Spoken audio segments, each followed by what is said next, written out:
Bon, rebonjour tout le monde, je vais essayer de peaufiner un petit peu la vidéo précédente, où j'ai dû faire vite. Alors, en ce qui concerne l'amour, je pense que vous l'avez compris, le but c'est pas d'aimer les gens, hein, comme vous aimez un plat. Hein, le but c'est d'accepter les gens pour ce qu'ils sont. Vous ne pouvez pas faire autrement que les accepter, point barre, ça s'arrête là. Donc être amour, c'est pas pareil que aimer les gens. En ce qui concerne la paix, comme je vous ai dit, la paix c'est le royaume du divin, c'est le royaume de Dieu. Il n'y a que Dieu qui est en paix avec sa création. L'homme ne peut pas être en paix avec une création qui n'est pas la sienne. Pour être en paix avec une création, il faut la comprendre.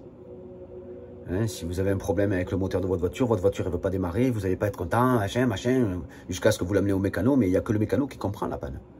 Et lui, il n'est pas en colère avec le mécanisme, puisqu'il comprend le mécanisme, il va le réparer. Et du coup, il va vous redonner le sourire. Bon, mais c'est le même principe, en quelque sorte. Hein. C'est le même principe avec Dieu. Si vous vous connectez à Dieu, puis qu'il va être le mécano de vos problèmes, puisqu'au final, c'est nous qui générons les problèmes, il n'y a que Dieu qui peut réparer nos propres problèmes intérieurs, parce que c'est des dissonances, hein, où on va être en désaccord avec cette création, et bien il n'y a que Dieu qui peut nous expliquer les tenants et les aboutissants de telle et telle chose qui se passe dans cette réalité. Qui d'autre que Dieu peut nous expliquer ce qu'il en est? Il ne vous explique pas par des mots, hein. Il vous l'explique, comme je vous dis, c'est en image. À mesure qu'on se connecte avec cette création, on reçoit en image la réalité pour ce qu'elle est. Et c'est là qu'on comprend, et qu'on lâche prise sur nos jugements. Et le seul moyen de traverser, c'est simple, pour comprendre où la paix réside, c'est un petit peu comme aller chercher la vérité. La paix, c'est la vérité c'est l'amour, et l'amour, c'est la vérité, et la paix, c'est la même chose. Quelque part, parce que dans ces trois choses sont une seule et même chose, c'est Dieu. La paix, l'amour et la vérité. Si vous prenez un sol, vous ne le balayez pas, vous ne le nettoyez pas, vous le laissez s'encrasser pendant un certain temps. Il va y avoir tout un tas de poussière au-dessus. Toute cette poussière qui s'est posée sur ce sol, c'est un petit peu comme le mensonge qui se dépose dans l'esprit de l'homme. La base de sa création a été faite sur la vérité, pas sur le mensonge. Bien que lui se soit construit dans le mensonge.